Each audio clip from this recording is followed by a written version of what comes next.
আজকে আমরা একটা পেশেন্ট নিয়ে আলোচনা করব যার নাক দিয়ে জল পড়ে এবং নাক দিয়ে জলটা সর্দির জল না, এটা ব্রেনের জল।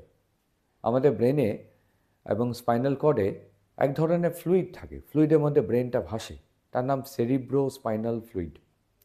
এই সেরিব্রো স্পাইনাল ফ্লুইডটা ব্রেনের মধ্যেই খালি থাকে।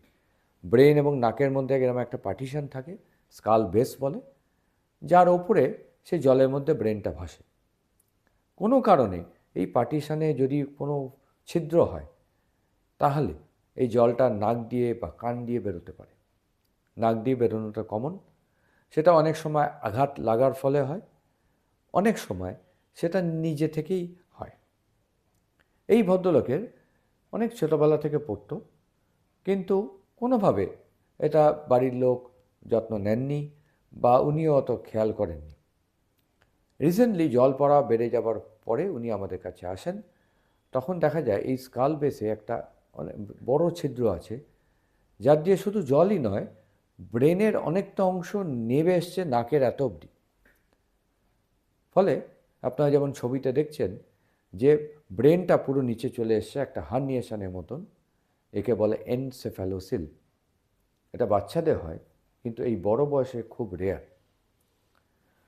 এটা চিকিৎসা করা খুব ডিফিকাল্ট, কিন্তু আমরা যেটা করলাম সেটা হচ্ছে ওনাকে একটা জটিল ব্রেন অপারেশন করে ব্রেনের দিক থেকে আমরা যে পোর্শনটা নেবে গেছে সেটাকে আবার ওপরে তুলে সেটাকে আবার ঠিক মতো জায়গায় রাখা হলো। এবং আমার কলিগ ইএনটি ডাক্তাররা নাকের অংশটা, যেটা যে পার্টটা নাকে নেমে চলে এসেছিলো, সেটা নাক দিয়ে বার করে দিলেন।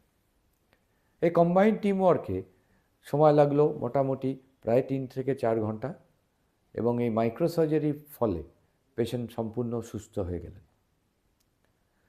সো পরিশেষে বলি, কখনো যদি কোনো শোনেন যেরকম পেশেন্টের নাক দিয়ে জল পড়ছে, তাহলে কখনো অপেক্ষা করবেন না, যেমন ইনি অপেক্ষা করেছিলেন 15 বছর।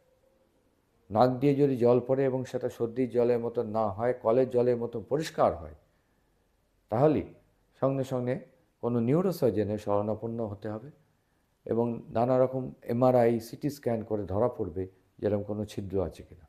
ছিদ্র থাকলেই কিন্তু সঙ্গে সঙ্গে তার চিকিৎসা করতে হবে। নমস্কার।